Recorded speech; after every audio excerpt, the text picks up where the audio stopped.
Hello students, कैसे हैं आप? ओके, आज हम लोग जो है क्लास 10th का जो रिमेन पार्ट्स था, जैसे हम लोग डाइजेस्टिव सिस्टम पढ़ रहे थे तो उसमें हम लोगों ने पूरा उसका डाइजेस्टिव सिस्टम पढ़ लिया, डाइजेस्टिव जूस पढ़ लिया। अब हम लोग का जो है 2 पॉइंट्स मेन बचता है, एक आपका जो है पेनक्रियाज और एक आपका लीवर बचता है। तो आज इसको हम लोग पढ़ लेंगे तो एक टॉपिक हम लोग का कंप्लीट हो जाएगा। आज हम आपको बताएंगे पेनक्रियाज के बारे में। सबसे पहले तो पेनक्रियाज जैसा आपका पेनक्रियाटिक जूस देता है, यानी अग्नाशयी रस जो देता है, तो हमने लिखवाया था अगले टर्न पे कि वो कौन कौन सा जूस देता है, किसको किस में ब्रेक करता है। अब इसके बावजूद भी हम लोग पेनक्रियाज को मिक्स ग्लैंड कहते हैं, यानी मिश्रित ग्रंथि कहते हैं। ऐसा क्यों? ऐसा इसलिए कि इसमें 2 प्रकार के ग्लैंड्स होते हैं। एक होता है आपका बाह्यस्रावी ग्रंथि और एक होता है अंतःस्रावी ग्रंथि, यानी एक होता है आपका एक्सोस्राइन ग्लैंड्स और एक होता है एंडोस्राइन ग्लैंड्स। तो एक्सोस्राइन ग्लैंड किसे बोलेंगे?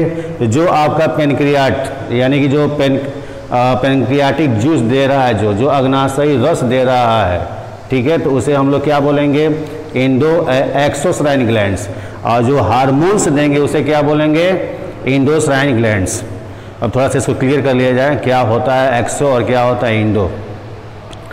हम एक्सोस्राइन ग्लैंड्स उसे कहते हैं, ये सपोज दैट ये आपके पास जो है एक ग्लैंड्स है, ठीक है ना, और इसमें यहीं से ब्रेक है, इसमें जो भी सब्सटेंस भरा तो क्या हुआ, यहीं से निकलेगा ना, यहाँ से निकलेगा एक।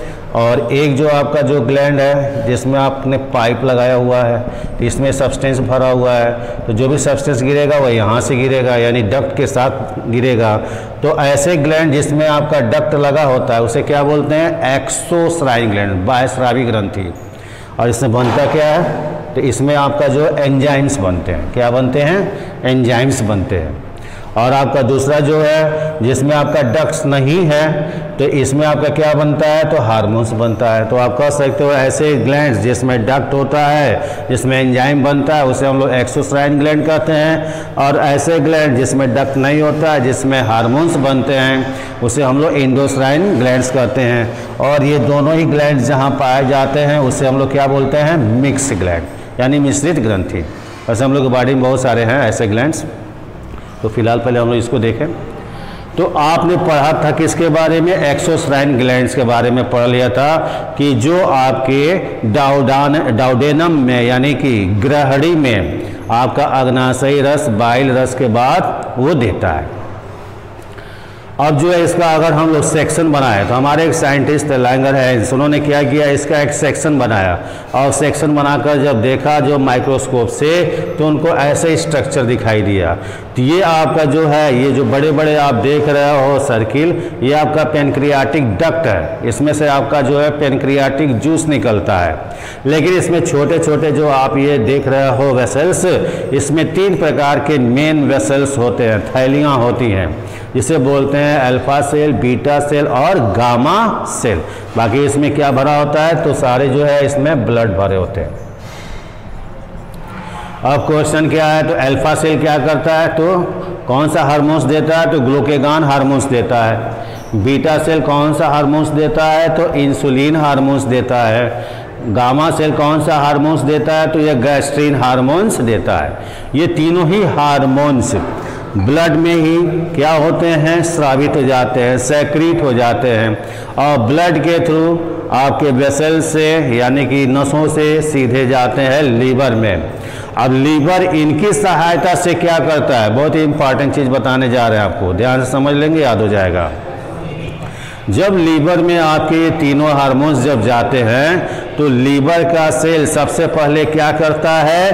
तो इंसुलिन के प्रेजेंस में, इंसुलिन के उपस्थिति में जो भी हमारे जो डाइजेस्टेड फूड मटेरियल हैं, उसमें ग्लूकोज को ग्लाइकोजन में बदल देता है, यानी ग्लूकोज को ग्लूकोज से ऐड करके ग्लाइकोजन में बदल देता है। अब हमारे बॉडी में एनर्जी लेवल भी तो चाहिए। अगर सारा ही ग्लूकोज ग्लाइकोजन में कन्वर्ट हो गया तो एनर्जी बनेगी कैसे? इसलिए दूसरा हार्मोन्स जितना हमारे शरीर में आवश्यकता है ग्लूकोज का, वो हार्मोन्स यानी ग्लूकेगॉन हार्मोन्स की सहायता से लीवर सेल क्या करता है? ग्लाइकोजन को ब्रेक करके ग्लूकोज में कन्वर्ट कर जाता रहता है। जो ये ग्लूकोज हमारे सेल के साइटोप्लाज्म में पहुंचकर ऑक्सीजन से ब्रेक होकर एनर्जी बनाते हैं, जिसे आप क्या बोलते हो, रिस्पायरेशन बोलते हो। तीसरा पोजीशन जो होता है गैस्ट्रिन हार्मोन्स होता है। अब जो है सपोज दैट जो सीधे ब्लड से आ गया ग्लूकोज, वो अब मान लो कुछ रूप जो होता है उसमें फैट में भी होता है, बाकी जो है उसमें एक्सेस ग्लूकोज बच गया, तो उसको ये गैस्ट्रिन क्या करता है, फैटी एसिड से लेकर बाकी जितने भी पार्ट्स ग्लूकोज के बचे हैं उनसे लेकर उनको ग्लाइकोजन में कन्वर्ट कर दिया जाता है।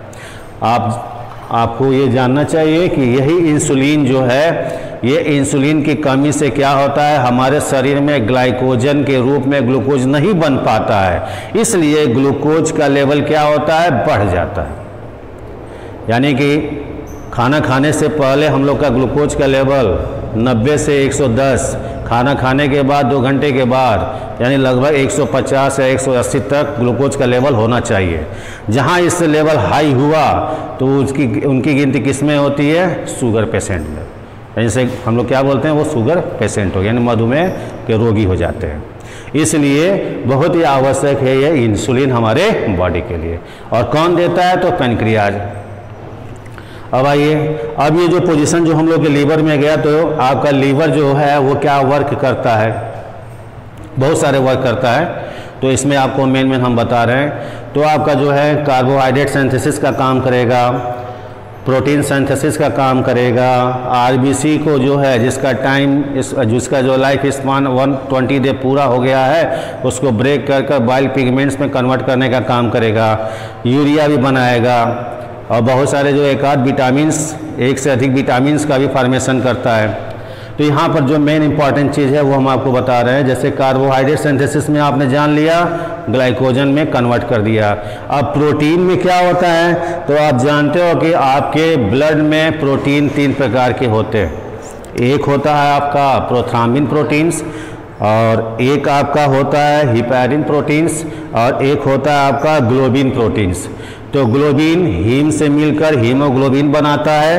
प्रोथ्राम्बिन प्रोटीन जो होता है प्लेटलेट्स बनाता है, जो थक्का बनाता है, हम लोग के जो WBC RBC है ना, उनको जोड़ने का काम करता है। अब ये अधिक हमारे नसों में अगर जुड़ जाएंगे तो होगा क्या चीज़, वो थक्का क्लाट्स बन जाएगा और ब्लड का जो फ्लो रुक जाएगा और हार्ट बीट करना बंद हो जाएगा। इसलिए पीछे से आपका जो है लीवर क्या करता है, हिपैरिन भी बना कर देता है, और यह हिपैरिन क्या करता है, इस क्लाट को ब्रेक करता है, जिसे बोलते हैं एकोगुलेशन। यानी प्रोथ्राम्बिन का रोल क्या है, कोगुलेशन, और हिपैरिन का रोल क्या है, एकोगुलेशन, जिसकी वजह से क्या होता है कि फिर से आपका वो लिक्विड फॉर्म में बने रहते हैं और आगे मूव करते हैं, यानी क्लाट्स नहीं बनता है। आरबीसी जो है जब लीवर के सेल में आते हैं, तो वैसे हम लोग के शरीर में बहुत ऐसे स्थान है जहाँ पर आरबीसी को ब्रेक किया जाता है। तो एक स्थान आपका लीवर भी है। तो जिस आरबीसी का लाइफ स्पान 120 डे पूरा हो गया है, यह उसको जो है 2 भागों में तोड़ देता है, बाइलिरुबिन और बिलिबार्डिन। अगले टर्म में हमने लिखवाया है। ये 2 पॉइंट जो होते हैं, जैसे हम लोग क्या बोलते हैं, ये बाइल पिगमेंट्स होते हैं। अब ये बाइल पिगमेंट्स में कन्वर्ट हो जाते हैं तो बाइल जूस में चले जाते हैं, और बाइल जूस के साथ रहकर ये करते क्या हैं, तो ये आपके इंटेस्टाइन में जब जाते हैं तो इंटेस्टाइन में as a liquid and as a solid form में मिक्स होकर ये बाहर निकल जाते हैं।